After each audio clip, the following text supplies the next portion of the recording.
ليخشى الذين لو تركوا من خلفهم ذرية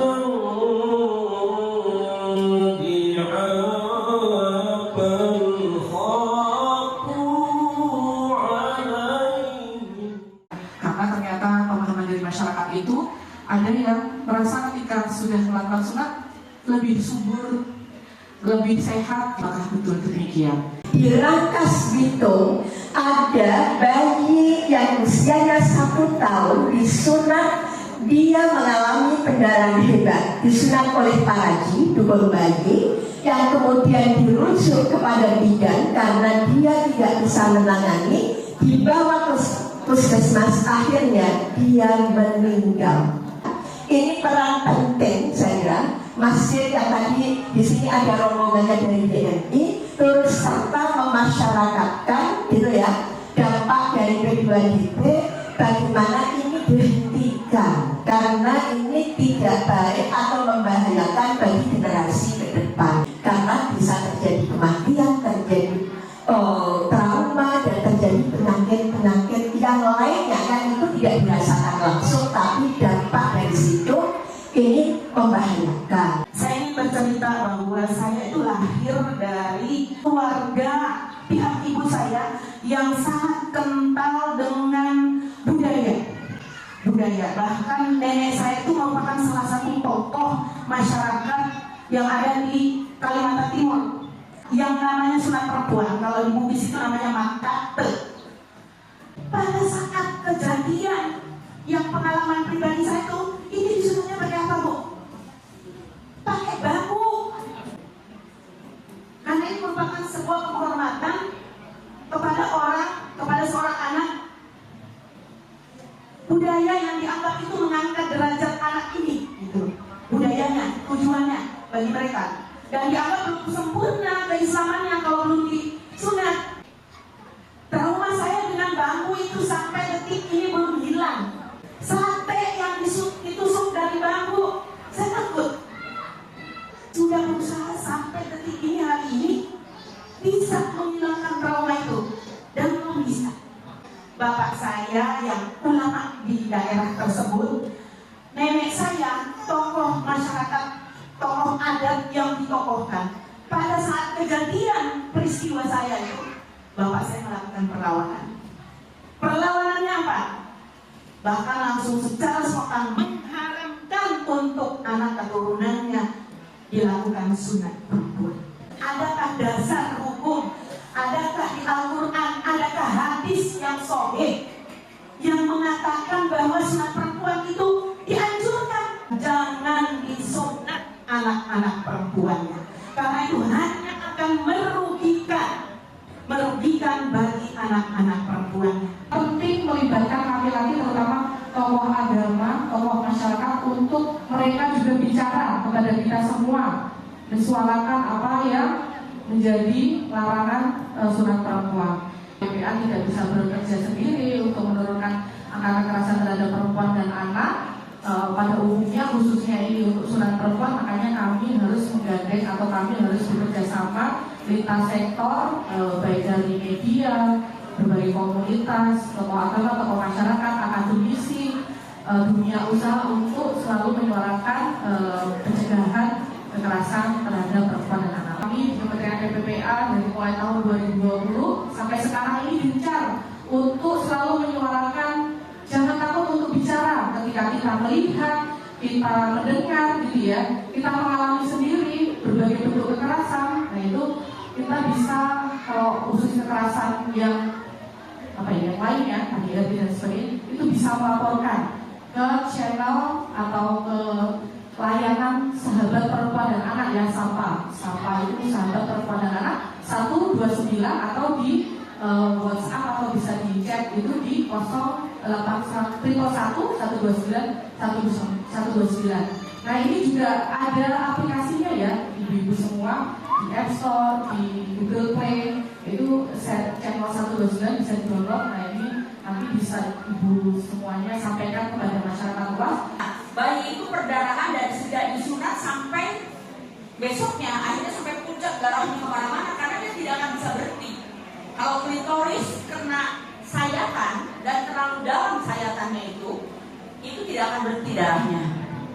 Dan lagi kalau bidan yang melaksanakan sunat pada saat dulu, kami tidak membuat perlukaan. Di ujung klitorisnya itu ada pernik warna putih. Nah kalau ibu bidan yang melakukan sunat, dia hanya mengeluarkan si perniknya itu. Jadi dicongkel gitu ya, dicongkel perniknya sedikit gitu. Jadi dia tidak membuat luka. Dan kita pun tidak melakukan pakai gunting atau apa, di sini kita hanya pakai jarum untuk noel gitu ya, si perniknya itu lepas jadi ujung klitoris gitu ya. Memberikan keterangan ibu sudah tidak perlu disunat gitu, karena yang erektilnya sudah dihabisin gitu loh. Jadi dia tidak merasa terangsang, tidak merasa tidak ada kepuasan gitu ya, karena klitorisnya sudah dipangkas kan, dihabisin gitu ya. Jadi makanya kita harus ingatnya di situ. Jadi karena kita tahu masyarakat kita, perempuan-perempuan kita yang ada di daerah itu, dia sendiri tidak pernah bisa mengambil keputusan untuk dirinya sendiri. Indonesia itu nomor 3 loh sedunia yang paling banyak melakukan praktik hitam perempuan. Nomor 3 setelah Mesir dan Ethiopia gitu. Jadi parah situasinya Indonesia ini gitu. Dalam satu studi disebutkan bahwa pemotongan klitoris pada bayi yang dilakukan pada hitam perempuan itu setara dengan memotong batang penis minimal 2/3-nya. Karena yang dipotong batangnya, jadi kayak kalau hitam laki-laki kan yang diambil kulit-kulitnya ya. Kalau di hitam perempuan itu yang dia potong tuh batangnya. Dan itu paling sedikit 2/3 bagian. Kenapa? Karena dia kecil banget, segede kita aja masih kecil kan. Bayangkan ketika itu terjadi pada anak usia 1 atau 2 tahun atau 3 tahun atau bahkan masih usia 40 hari. Jadi katanya yang kecil doang, jangan salah. Yang sedikit itu adalah setara dengan minimal 2/3 batang penis yang hilang gitu. Di kamar mandi periksa masih utuh atau enggak bagian klitorisnya gitu. Kalau dia ujungnya sudah tidak mulus lagi, berarti kita mengalami klitoridektomi. Di masyarakat Bugis makanya itu dilakukan di 4-7 tahun. Katanya alasannya itu untuk mengislamkan depi. Katanya masuk Islam tuh bacanya syahadat. Kalau ini pakai potong-potong vagina, masuk akal enggak? Tidak. Di Gorontalo namanya Mangun Bingo. Itu dilakukan di 1-2 tahun. Alasannya untuk mengendalikan moralitas anak perempuan. Katanya biar gak genit. Katanya biar gak gatelan. Masuk akal gak sih? Gak masuk akal. Jadi kita berislam tuh harus berakal ya, gunakan akal sehat kita. Di suku Serawai Bengkulu juga begitu, bahkan dilakukan di usia 8 tahun. Jadi ini pasti traumanya berkepanjangan karena masih sudah teringat.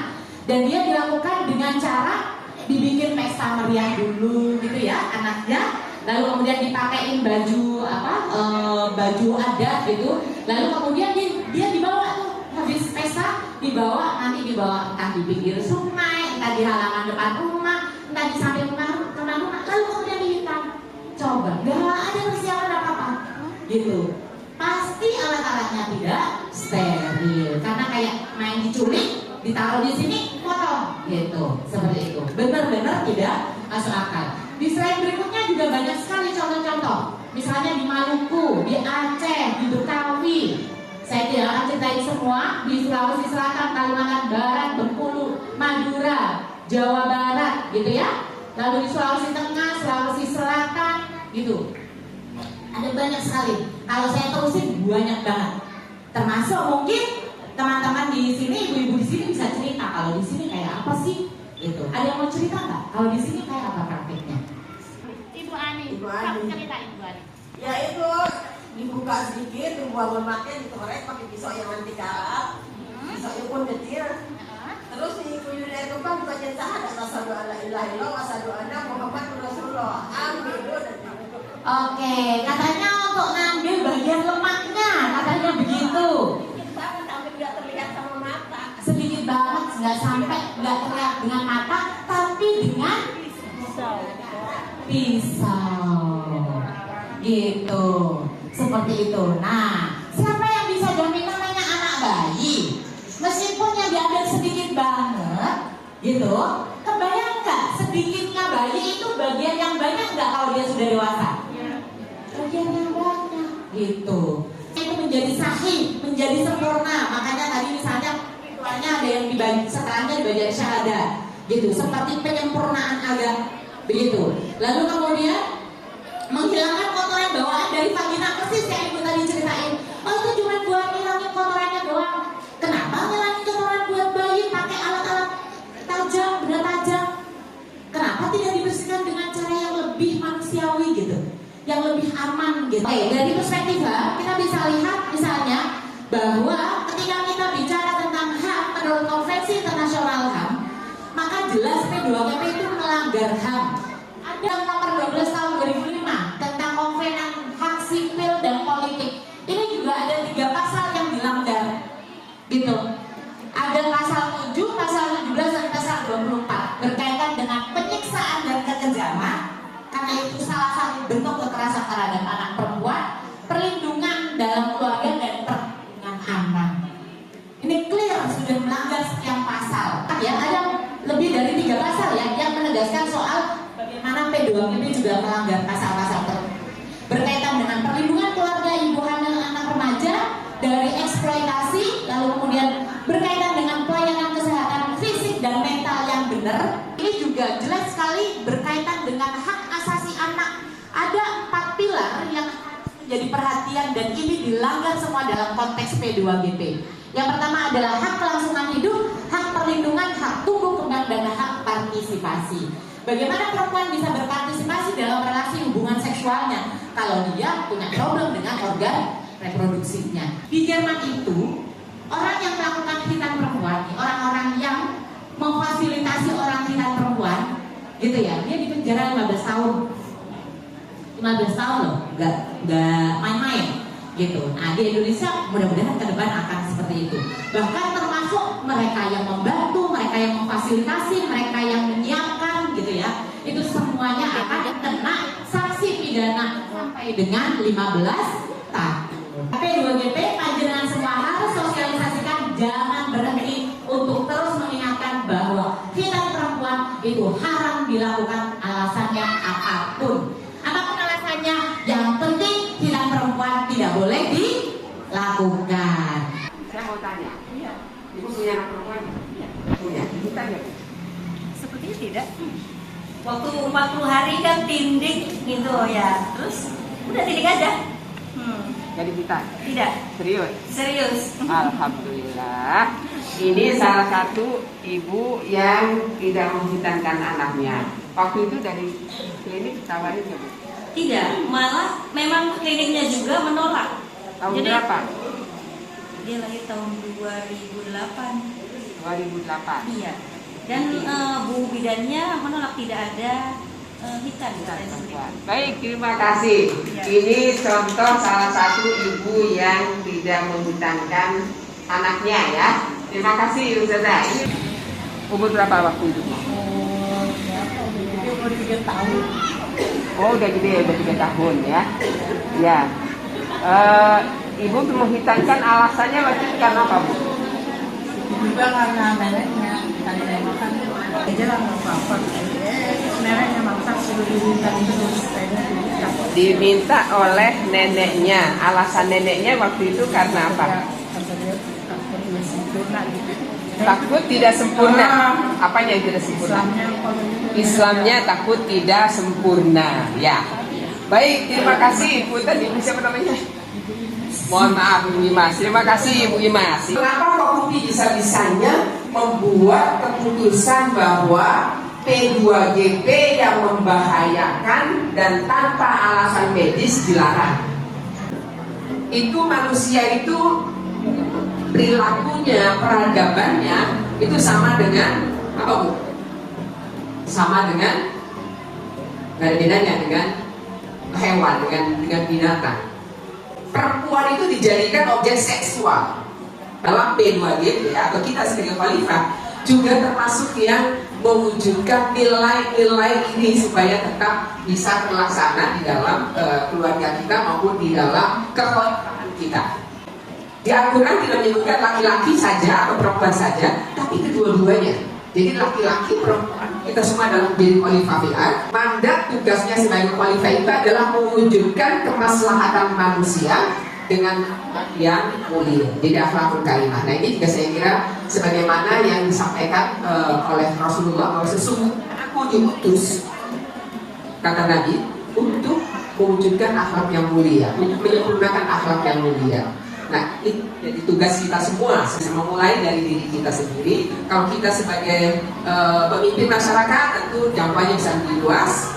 Dan bahkan kalau kita sebagai lembaga, institusi gitu ya, ini bisa bergeraknya bersama-sama untuk melakukan peradaban manusia melalui nilai-nilai atau melalui kebijakan. Kekhalifahan kita tanggung jawab negara, dan kita dalam hal ini termasuk juga ada KUPI, ada BMI, ada Korpu Baliho, ada Aliman, ada kita semua di An-Nahlah. Sebagai sebuah lembaga itu punya kewajiban melakukan perubahan secara struktural melalui struktur, melalui kebijakan, melalui peraturan negara, dalam hal ini oleh kementerian yang dikawal oleh KPPPA tadi sudah disampaikan. Nah, kita semua bersama-sama sebagai bagian dari anak bangsa turut berupaya menghentikan P2GP ini. Ini prinsip-prinsip tadi yang saya sudah sampaikan, bahwa prinsip kemaslahatan itu ada dua.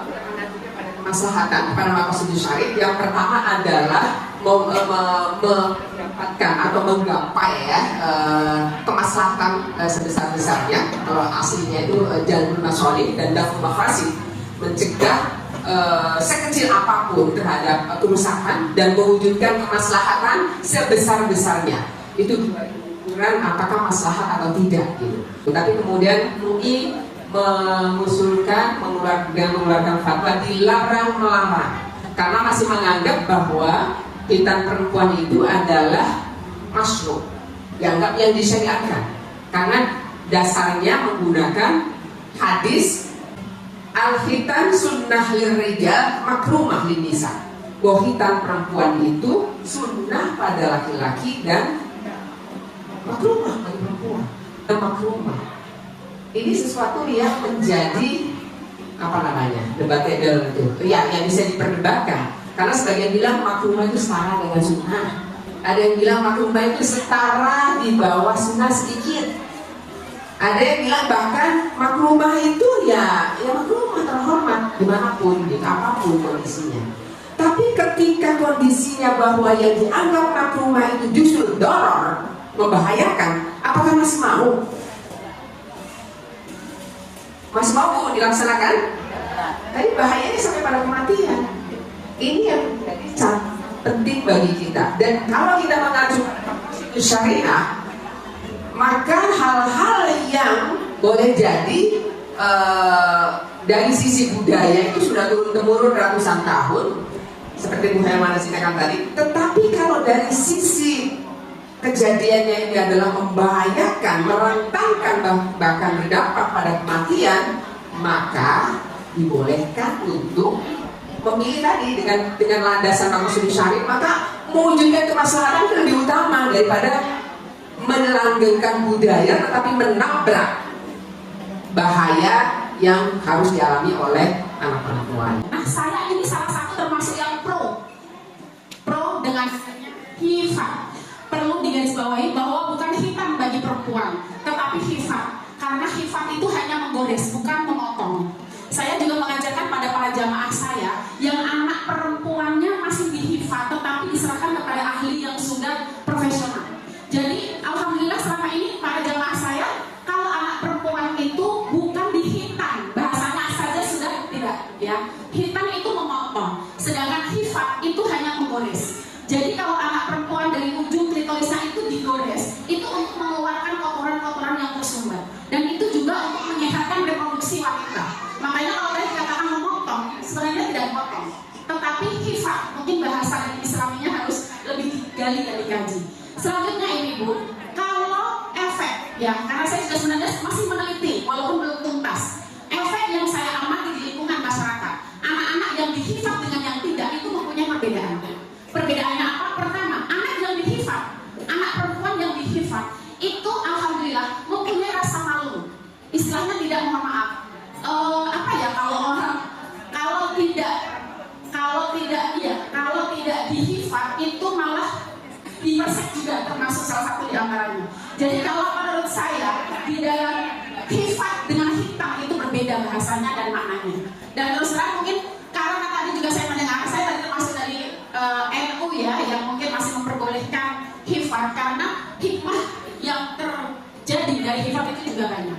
kasih Bu Anis atas keterangannya. Di sini antara hitam dan hifat gitu ya. Kalau hitam memang kita untuk laki-laki ya Bu ya. Hitam untuk laki-laki itu memang kulitnya dibuang ya, dipotong. Kalau hifat kata Ibu tadi digores. Di sini saya terangkan, kalau Ibu katakan tadi katanya membuang kotoran ya Bu ya, membuang kotoran. Tadi saya sudah menerangkan ya Bu bahwa kita pada saat kita melakukan hitam itu pada zaman dulu sebelum ada aturan-aturan ini, itu kita melakukan itu membuang kotoran yang warna putih di ujung klitoris ya. Tapi sebenarnya tanpa dilakukan itu pun umur 40 hari lewat 2 bulan antara 2 bulan itu permitnya itu akan hilang Bu, hilang sendiri. Dia tidak akan ada lagi tuh yang putih di ujung klitoris, di ujung selaput itu tidak ada. Jadi tidak dilakukan pun itu tidak masalah. Karena apa? Tadi Ibu bilang katanya kalau tidak dilakukan hifat maka tidak punya rasa malu, ya. Katanya jadi apa namanya libidonya tinggi gitu ya. Jadi libidonya tinggi. Sebenarnya tidak. Justru kalau kita membuang ujung klitorisnya itu, si bayi itu akan merasakan nantinya dia tidak akan merasakan kenikmatan. Itu yang membuat kenapa mungkin itu tidak boleh dilakukan. Karena memang tidak karena klitoris itu punya sifat erektil, ya. Sifatnya itu mudah terangsang seperti kita bikin susu ya, mudah terangsang. Nah kalau sampai kita salah melakukannya, itu akhirnya nanti akan tidak terangsang. Jadi dia merasakan nikmatnya berhubungan seksual. Maka banyak kejadian perceraian karena dia tidak merasakan nikmat si perempuan ini. Ibu bisa terima kan apa yang saya sampaikan? Ya, usahakan jangan melakukan mau hifat mau apa, jangan dulu ya. Karena memang ini yang sedang kita usahakan bahwa membuat perempuan ini tidak membuat merasa trauma gitu ya, tidak merasa trauma lagi. Dia tetap bisa merasakan kenikmatan pada saat berhubungan gitu ya, dan tidak ada pernikahan begitu ya Bu ya. Ingin menambahkan ya. Jadi memang dalam praktik hifat atau praktik hitam apapun lah namanya ya, ketika terjadi tindakan pelukaan terhadap genitalia perempuan, namanya jadi diistilahkan P2GP agar kemudian tidak rancu antara hitam atau hifat gitu ya. Itu sesungguhnya alasan-alasan yang muncul seperti tadi yang saya sampaikan itu adalah mitos. Gak ada yang benar dan tidak terbukti benar. Mau katanya bikin dia punya rasa malu, mau katanya dia nanti akan libidonya berkurang, itu bohong semua. Yang ada adalah sebaliknya. Persis seperti yang tadi saya sampaikan, rasa malu, rasa terhormat, rasa rasa penghargaan terhadap tubuh itu semua dilakukan melalui pendidikan, bukan melalui pemotongan atau pelukaan terhadap organ genitalia perempuan. Jadi seseorang memiliki akhlak yang baik, seseorang memiliki rasa malu, seseorang memiliki atau menghargai tubuhnya dengan baik, itu hanya melalui pendidikan dan pengetahuan, bukan dengan cara pemotongan organ genitalia seperti itu. Sehingga yang katanya nanti dia gak akan binal, gak akan nakal, gak akan gampang minta apa segala macam, itu semuanya tidak terbukti. Bahkan dalam banyak sekali penelitian justru menunjukkan situasi yang sebaliknya. Karena itu misalnya penting untuk kemudian mempelajari kembali misalnya hadis-hadis yang berkaitan dengan argumentasi yang dirujuk gitu ya dalam konteks kita perempuan itu harus dibaca ulang. Karena konteksnya itu pasti berada dalam pemahaman yang berbeda, begitu, seperti itu. Itu ya, sekali lagi saya ingatkan bahwa alasan-alasan berkaitan dengan pelukaan terhadap organ genitalia perempuan itu semuanya adalah mitos, tidak terbukti secara kesehatan, tidak terbukti secara riset sosial, dan yang ada hanya melahirkan dampak-dampak yang negatif, baik secara kesehatan maupun secara mental dan spiritual. Gitu. Jadi tidak ada manfaatnya. Kalau tidak ada manfaatnya, yang ada hanya mandorotnya, lalu buat apa kita lakukan? Gitu. Prinsipnya dari sana. Terima kasih.